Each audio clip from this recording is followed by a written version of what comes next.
อ้าไม่ยังแล้วบ่นี่ดีใจดีใจดีบ่นี่ดีใจค่ะดีใจเฮงบ่ฮู้ว่าใครสิมาบ่เขาว่ามื้ออื่นจะมาดีใจแฮงโอ้โอ้ดีใจดีนี่อาการบ่อยู่ดีใจเกี่ยวกับการบ่อยู่กับต้มไก่กับห่อสมปลาทูเคลือบค่ำให้กินบ่ได้เห็นคือบ่ได้เห็น10 ปีคือบ่ได้เห็น10 ปีความดนบ่ได้เห็นมันบ่แม่นเฮือนครัวแล้วแต่วันนี้เฮ็ดมันก็เฮือนใหญ่อันเดียวกันเลยเด้ใหญ่เนาะปลาทูกับห่อสมเด้อไปกินเด้อ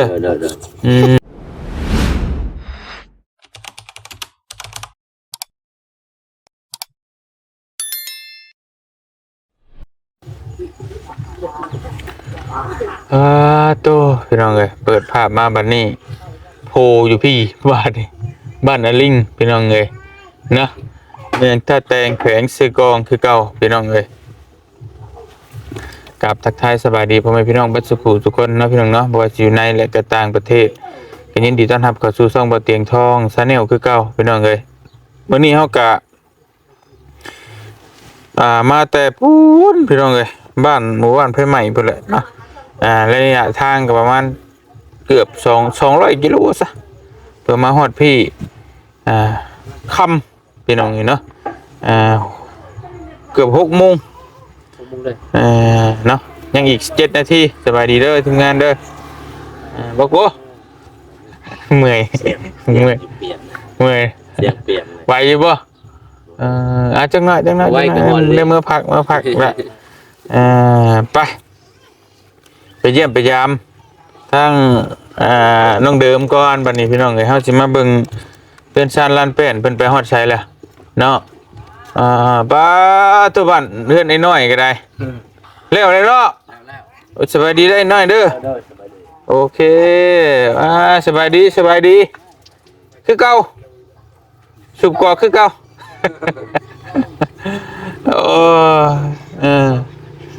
โอ้คักแท้บาทนี่แล้วเลยเรียบร้อยพี่น้องเอ้ยงามขึ้นแล้วป่ะขึ้นแล้วเรียบร้อยแล้วเนาะขึ้นนอนเรียบร้อยแล้วต้องพี่น้องเอ้ยอันนี้ก็ดามใช่กระปุกกระปั๊มกระปีอยู่พูดฮะบ่เป็นยังใส่เลยหรอมันบ่เป็นเฮือนครัวแล้วแต่วันนี้เฮ็ดมันก็เฮือนใหญ่อันเดียวกันเลยเด้ใหญ่เนาะมันเชื่อมกันเลยนอนได้เลยมีบ่นอนพร้อมน่ะบ่เป็นเฮือนครัวจ้ะกินข้าวกินน้ำแล้วยังได้กินติได้ยังกินแรงมื้อนี้บ่มีสั่งกินในนั้นบ่มีสั่งกินกระป๋อมเกี่ยวกับปอมทั้งจ่อยเข้าไปตื่มบานนี่มาเบานุ่งมาแบ่งให้เราในปลาทูเอาปลาทูกับห่อสมเด้อไปกินเด้อโอ้ยต้องเดิมอยู่เพื่อนอยู่บ่ไปเยี่ยมยามต้องเดิมก่อนสวัสดีไอ้มาจะใส่น่ะไล่ดอกเนาะโอ้ยสงกรานต์ได้บาทนี่เสียดอกได้ดอกแล้วพี่น้องเลยฮะเฝ้ามาหมู่บ้านนั่นเด้ไฟใหม่เด้เอาเครื่องมาให้เพิ่นนี่รับลุยโทรศัพท์เบิ่งอยู่บ่เจ้ากะโอ้รออยู่โทรศัพท์หมอนี่ผมน้องให้สร้างพร้อมไว้สร้าง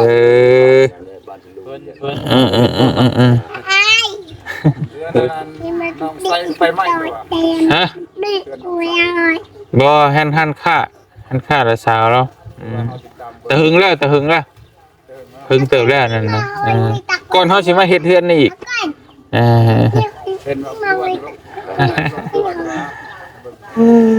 เอาพี่น้องเอ้ยเนาะไปเดี๋ยวไปเยี่ยมยามน้องเดิมกันเด้อไอ้เด้อโดย เสานี่มาใหม่บ่นี่หรือว่าจังได๋เสาหืมเอามาใหม่เฮานี่บ่ของเฮานี่บ่ ก็ค่อย เออ ต้องเอาของเสา จังเม็ดน่ะ 4เมตร 4เม็ด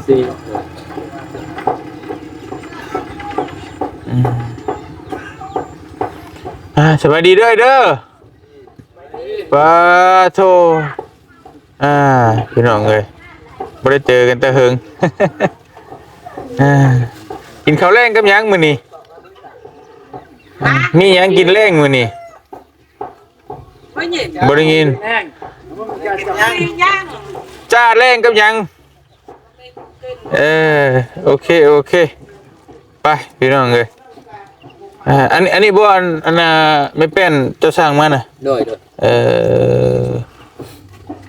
ห้องเรียบร้อย จักแผ่นน่ะ30 30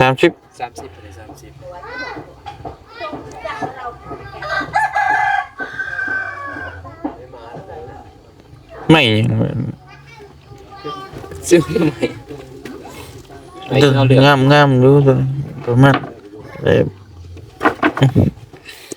4 เมตรเนาะแล้วอันนี้48ป่ะมีแต่48ป่ะจะสั่งมาได้อยู่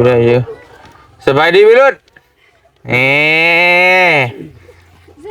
เอ้าไม่ยังแล้วป่ะนี่ดีใจโอ้อ่ะสบายดีด้วย ตื่น สบายดี ฮะมึงจักว่าใครใช่ไหมป่ะฮะจักอยู่บนเลยว่าใครใช่ไหม บอกบ่ฮู้ โอ้โหอุ่น อันดีๆใช่ป่ะสบายดีไหมด้วยสบายดีไหม โดยสบาย ดีใจดีบ่นี่ ดีใจหาย ดีใจเฮง แม่น บ่ฮู้ว่าใครใช่ไหม บ่เขาว่ามื้ออื่นเจ้ามา คิดว่าผู้อื่นใครใช่ไหม ดีใจหาย โอ้ดีใจดีนี่ อุ้ยยังไง กินแล้วข้าวน้ำยังให้ได้กิน กำลังหุงแล้ว กำลังหุงโอ้เราหุงฮอดข้าวพุ่นน่ะบัดนี้ฮะโอ้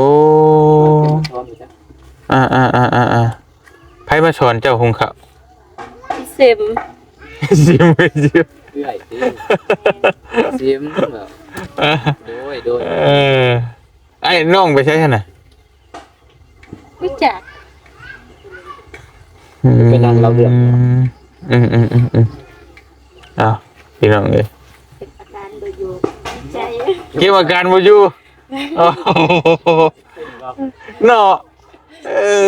ไม่ธรรมดาเว้ยเกี่ยวกับการบูยูเลย แม่น ดีใจป่ะ แม่นดีใจ คิดว่าหึงบ่ข่อยใช่ไหม คิดว่าหึง เพราะว่าบ่เตียงบอกแล้วว่ากลับไปบ่มีกำหนดได้พี่น้องเนาะเอาหนีบไม้ก่อนเห็นอยู่บ่ตะเขาบอดี้มา ฮะ บอดี้จักอยู่บ่บอดี้ จัก อยู่บอดี้ก็บ่ยังมา บ่ได้ยิน บอดี้ก็บ่ยังมา เบาลีกับเบาหยาว จักอยู่ซะก็บ่ยังอีก เบาเจ็บ เจ็บ นี่บ่ มื้อนี้บ่มามื้อนี้บ่ มื้อนี้ความดีใจจนตัวสั่น ตัวสั่นดีใจดีเลยนี่ แม่น พี่น้องเอ้ย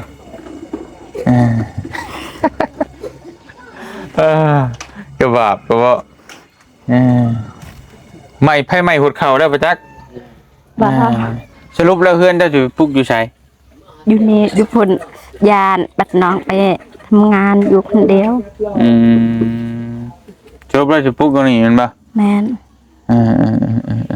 เป็นยังไงใช้คุดมาได้แล้วหัวฮะมื้อนั้นฮะ ลักหัวหมอ ฮะ ลักหัวตัวใส แล้วหัวเฮาแทกมื้อนั้นเด้ลืมเลยลืมแล้วบ่ อยู่หาน ไผขุดอันนี้ไผขุดสิเอาดินออกบ่ขุดสิเอาดินออกบ่ซ้ำ น้ นี่ อง ก็ได้ ขุดเอาหินออก ซ้ ตอนนี้มาพี่ก็ได้เบานุ่งมาเดี๋ยวนัด บ่ได้ก็ ไปซื้อปลาไอ้ซื้อปลาทูมาผ่ากกับต้มไก่กับห่อสมปลาทูเคลือบค่ำ เคยกินอยู่บ่ปลาทูเคลือบค่ำ บ่ บ่ แต่ประตูต่ออายมาให้มื้อไหน เบิดละ ย่าง ยังอยู่ ตากแดด เจ้า กินประหยัด ไปจะเอาเมื่อ เมื่อ ยังอยู่บ่ต้องไว้กินบ่ต้องไว้กินหึงเด้อ โดย บ่ต้องยอมเด้อ โดย เพราะว่ามันหึงแล้วมันสิบ่มีประโยชน์มันแห้งกระแดงโคตรแล้วก็กินตอนมันมีใหม่นี่แหละเอาไปกินเอา โดยขอบใจได้ๆเด้อ พี่น้องเอ้ย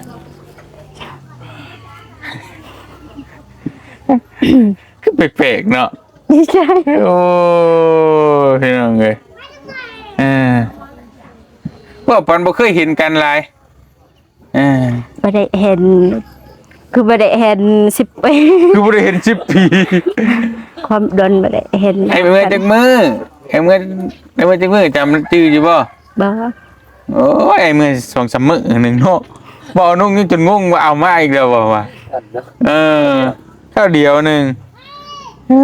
บ่ได้หึงบ่ได้สั่ง กินฮอดอยู่บ่ คิดฮอด กินฮอดก็เบิ่งคลิปเอ้าเฮ้ย บ่มีโทรศัพท์ บ่มีโทรศัพท์โอ้ยก็บาปเด้พี่น้องนี่เนาะเฮ็ดได้ซั่นน่ะขอเบิ่งน้ำเขาน้ำคือเบาไอ้น้อยแล้ว คมของเขาเนาะ ขอเบิ่งน้ำเขาแล้วบ่พี่น้องเอ้ยฝนตกบ่เว้นนี่ ตก หัวบ่ให้เว้าได้เนาะ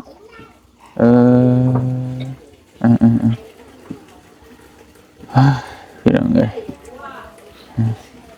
น้องก็บ่สรุปแล้วบ่ได้ไปนั่นเลยบ่หรือว่าอยู่น้ำน้องกันบ่ อยู่นำกันก่อนบัดจึงค่อยไป ให้เฮ็ดเทือนแล้วก่อนเทือนชั้นแล้วก็จังไปตอนนี้ก็ท้ายกำลังนี่แหละเพราะว่าก็ได้ฝากทั้งทีมงานทั้งบ่าวนุ่งอันนี้คือเก่าแหละเพราะว่าทั้งอ้ายก็อยู่น้ำมือน้ำชองอ้ายก็สิเมื่อยอีกแล้วนะสงกรานต์เพิ่นลิ้นอยู่บ่สงกรานต์ใช่ไหมบ่ได้ลิ้นจักอยู่บ่สงกรานต์คือหยัง บ่ บ่ว่าดอกฮะปีใหม่บ่ปีใหม่จักบ่ ฮู้แต่ปีใหม่แต่บ่เคยเล่น ฮดน้ำนี่เคยฮดอยู่บ่ บ่ บ่เคย แต่อยู่เฮือนเขาเล่นเขาอยู่เฮือน คล้ายๆแบบ มาฮด บื้นได้สิมาฮด ฮดก่อนได้ มาฮดพี่น้องเตรียมทางใหญ่ๆไว้แล้วน้ำพี่น้องแต่เพิ่นก็ลิ้นคือกันแต่ว่าจะเป็น ลิ้น ลิ้นคือกัน เอาคือกันเป็นแต่ว่ามันก็ดินบ่แบบแตกต่างกันนั่นแหละแห่ไป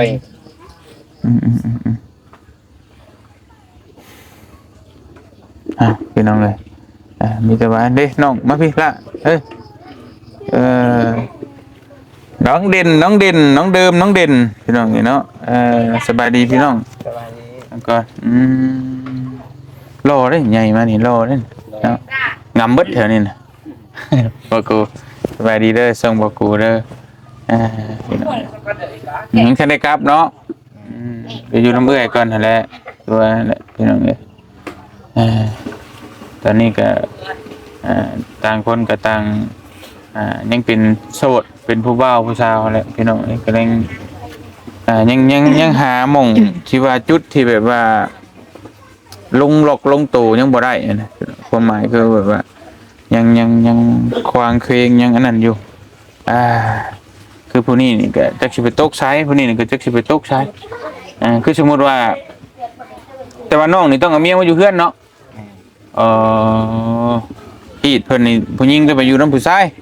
แต่ว่าน้องเดิมนี่ถ้าได้ผัวนี่ไปอยู่เฮือนผัวบ่ แม่น เอาเฮือนนี่ไผสิอยู่จะสิเฮ็ดให้ น้อง ให้น้องอยู่มีบ่ผู้ชายมาอยู่นำผู้หญิงก็มีบ่ นี่ คือบ่เอาผัวมาอยู่เฮือนนำพี่ บ่มีดินสิเฮ็ดสิสร้างขึ้นมาอยู่นำ เอาดินอยู่นอกคั่นเด้คั่นน่ะ หน่อยเดียวปะให้น้องเฮ็ด ป้าให้น้อง แม่น แบ่งกันน่ะแบ่งครึ่งไปหา ซื้อเอาแล้วมีผัวก็หาเงินกับผัวจะไผสิมี มันก็บ่มีแต่เลขคือกันนั่นแหละไผก็ได้ บ่มีไผมักคอย บ่มีไผมาก แม่น บ่เจ็บเด้มักอยู่ เราเจ็บก็บ่มัก บ่เจ็บก็มากโอ้เจ็บ เอาเป็นคนทุกข์คนยาก โอ้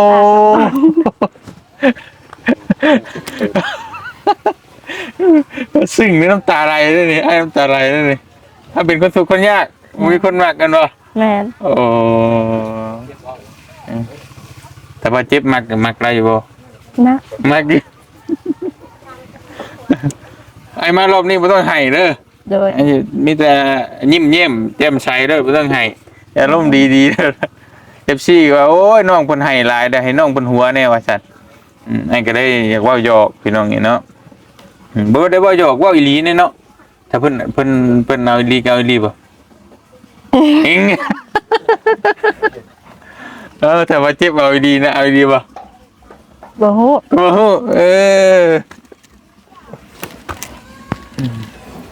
สเปคอยู่บ่เจ็บสเปคอยู่บ่ สเปค เว้ยโอ้ยแล้วมาหาอยู่บ่มื้อนี้ มาหา แล้ว แล้ว ชื่อหยังมาฝาก แล้วซื้อมาให้เสื้อ เสื้อสีหยัง เสื้อสีชมพูบ่ สีชมพูแล้วหวานแววขนาดเนาะพี่น้องเอ้ยเสื้อสีชมพูปีใหม่นั่นเนาะ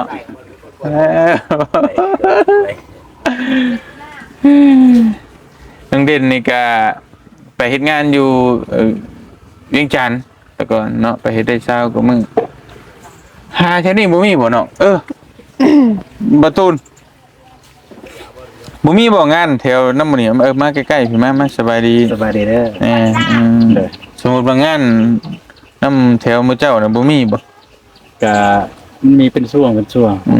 บบบ่ได้มีตลอดนะมีบอกน้องมีแต่บอกน้อง สมมุติว่ามีถ้าบ่มีก็แล้วไปนะเพราะว่าจะอยู่แถวใกล้ๆนี่แบบว่าบ่ได้ให้น้องเพิ่นอยู่ใกล้กันอยากเที่ยวไปเที่ยวมาร ปภว่าเห็นน่าจะมีอยู่ รปภเฮ็ดได้บ่ได้เลยยังคักแล้วนี่คนรู้จักกัน เดี๋ยวจะลองถาม ต้องถามเบิ่งแบบว่า จะไปอยู่เสิร์ฟบ่ เป็นเลคเชอร์เพราะว่าในเรื่องกรณีนี่ในเรื่องกรณีเฮ็ดงานนี่บ่เตียงก็เคยเฮ็ดมาก่อนพี่น้องสมมุติว่าในหม่องน้องตูนอยู่นี่มันเป็นค่อนข้างที่จะหม่องใหญ่เนาะทั้งร้านอาหารทั้งรวมๆแล้วประมาณจักคนว่าไง รายเติบรายชีวิต ฮอดบ่20ปลาย กลัวได้ 30 ประมาณ50 60 50 ตามไปเห็น 50 ประมาณ โอ้เครื่องร้อยคือมันเป็นบริษัทหนึงเลยแหละ แบบเป็นใหญ่เลยแต่ว่าบัดนี้แหละ มีหยังก็เข้าไปก่อนเนาะความหมายคือบ่เตียงเคยไปเฮ็ดงานเนี่ยมีรปภหรือเพิ่นรับตำแหน่งหยังก็เฮาก็เฮ็ดก่อนหั่นน่ะ 50 แต่สมมุติเฮาอยู่ไปโดนๆไปได้ตำแหน่งนั้นว่าง หรือมันเหมาะสมหยังเฮาก็จังเปลี่ยนผ่านก็ได้นะเปลี่ยนกันก็ได้พี่น้องอันสมมุติว่าเฮาคือบ่เตียงเคยไปเฮ็ดงานอยู่ไทยอยู่กรุงเทพแรกๆอ่ะเข้าไปแรกนี่ล้างจานได้ไอ้ก็เคยล้างจานเข้าไปล้างจานพอทีนี้ก็เฮาอยู่ไปโดนแล้วหรือว่ามีคนอยู่ในหันที่เพิ่นเลคเชอร์เพิ่นออกแล้วเพิ่นอาจจะให้เฮาขึ้นมาเสิร์ฟพอเสิร์ฟไปเสิร์ฟมาแหละเอาอันนี้มันมีตำแหน่งที่นั่นเขาก็ที่น่ะเปลี่ยนไปเลยๆใช่นะเป็นอยู่นั่นอยู่นี่อันนี้ก็คือกันแต่ว่ามีหม่องใดหม่องหนึงคือว่ามันพอเฮ็ดได้แต่ว่าน้องเฮ็ดได้เบิดอยู่บ่อ๋อแบบว่าเป็นพวกล้างจานก็ได้บ่จังบ่ได้เนาะ ลองไปสมัครอยู่หาดอันนั้นเองหาดนาเบียจังบ่หาดนาเบียอยู่ท่าแตอันในบรรจุ โอ้เลยอยู่ไก่สั่นก็ถามให้น้องเลย น้องเลยถามให้แหน่บ่กูเพราะว่าพี่น้องเพิ่นบ่ฮู้ปานใดนะบ่ฮู้เว้าบ่ฮู้จาน่ะ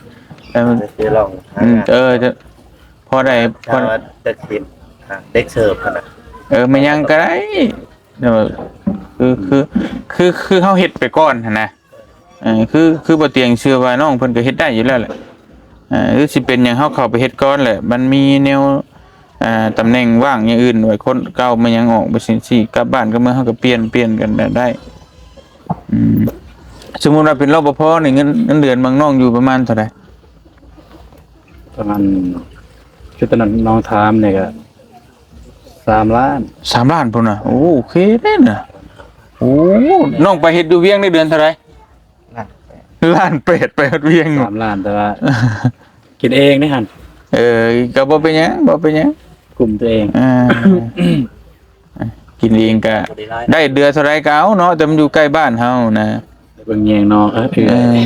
แม่นอยู่น้ำเอื้อยอยู่น้ำเที่ยวไปเที่ยวมาได้นั่นน่ะก็บ่เป็นหยังพอได้อยู่เนาะเห็นหยังก็ดูน้ำหมู่ไก่นี่เฮาไปมาหาสู่นั่นคือมันอันนี้เฮาก็เปลี่ยนไปใหม่อีกคำว่ามันดูบ่ได้ก็ใครก็อยู่เวียงหั่นน่ะบ่อยู่เวียงจันทน์บ่ง่ายๆพี่น้องเอ้ย ไปรถกลับมาก็เบิดคือ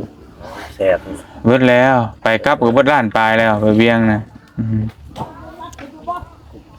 ถึงว่าอีตุนน้องเพิ่นน่ะพี่น้องเอ้ย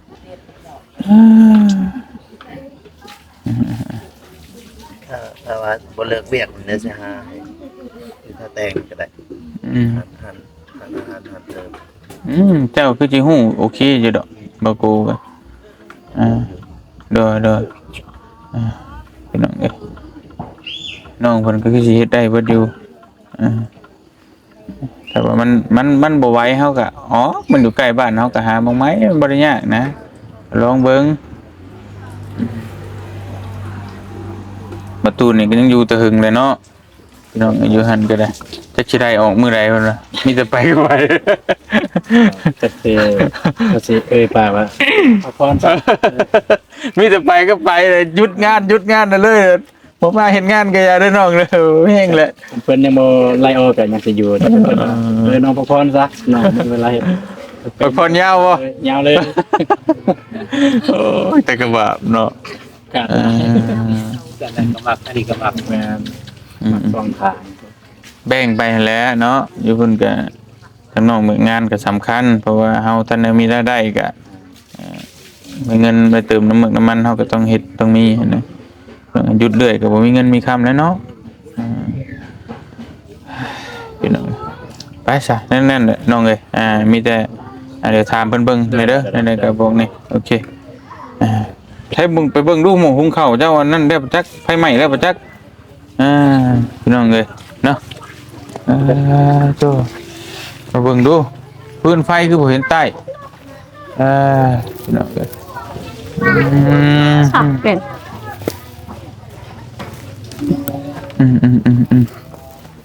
เรมาโก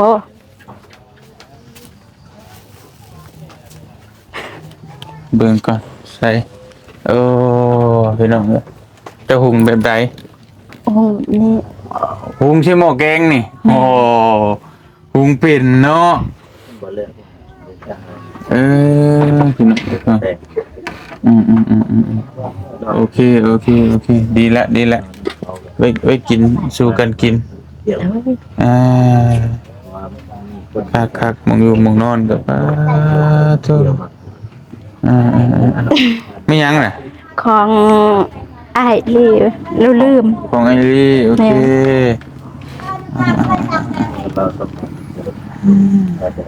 ของบรีลืมไม้กันสั่นเนาะโอเคละสันมิแต่ว่ามีแต่ไอ้สิกลับไปพักก่อนบัดนี้เด้อมันค่ำเลยก็ไปพักอยู่ท่าแตงแล้วบื้อนั่งสิมาใหม่ ลอย ไปนั่งเลยไปกินหยังบ่อันสิซื้อมาฝาก หมักหมอ ฮะแล้วมันไปกินหยัง หมักแตงโม ไปกินมักเตงโง่โอ้แซ่บบ่ได้ยังอีกมียังอีก เบ็ดชนะ เบิดเท่านั้นแหละ แม่ โอ้ยก็บ่ยากแล้วจะกินมักเตงโง่ซื่อๆพี่น้องเอ้ย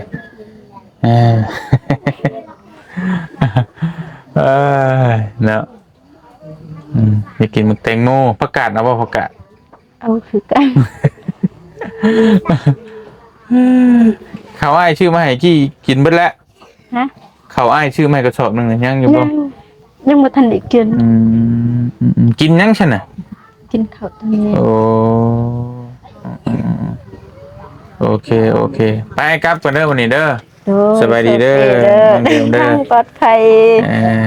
เ แล้วไม่รวย ดีใจบ่ไอ้มาหา ดีใจ ดีใจสุดๆ ดีใจสุดๆเลย จนตัวสั่น โอ้ยพี่น้องเอ้ยนะ เราบ่ค่อยออกเลยคนดีใจแฮง โอเคบืนเจอกันเด้อไอ้เมื่อพักผ่อนก่อนมันค่ำแหละเมื่อยไอ้ก็เดินทางมาแต่ไกลโดยสบายดีป้าลุงนี่ สบาย โด ดี ยไปไอ้กลับกันเด้อน้องเด้อสบายดีพี่เนี่ยโดยไปพากันกินข้าวกินน้ำเดี๋ยวบื้อนี่ไอ้มาหาไหมพี่น้องเอ้ยเนาะไปยังขอตัวเดินทางกลับก่อนพี่น้องเอ้ยบัดนี้กับบื้อเจอกันเนาะเดี๋ยวมาเบิ่งอีกเพราะว่ามื้อนี้ก็มาประสานเรื่องเบิ่งเรื่องไม้เรื่องต่อเนาะแล้วก็เรื่องปลุกเพื่อนปลุกซานเราจะเฮ็ดแบบใดจังใดพี่น้องเอ้ยก็คือวางแผนวางงานไว้ให้ทั้งเบานุ่งคือเก่าเพราะว่าทั้งเบาเตียงก็น่าจะได้กลับเพราะว่ากลับมันสงกรานต์นี่แหละวันแรกก็กลับไปครอบครัวกับลูกก็บ่สบายแน่พี่น้องเอ้ยน่าจะพังเบิ่งอีกมื้ออื่นมื้อใดก็จะอยู่อีกจักมื้อจังใดก็เมื่อแล้วเนาะพี่น้องเนาะจังไดก็ต้องขอขอบคุณขอบมุกขอบใจหลาย FC ทุกคนที่ฮักเพลงแล้วก็ให้กำลังใจดูตลอดมานะสำหรับพี่นี่บ่เตียงขอตัวเดินทางก่อนไปพักอยู่ทางบ้านเบานุ่งพุ่นแหละพี่น้องเอ้ยอยู่ดีมีแฮงทุกคนสบายดีพี่น้องเอ้ยไป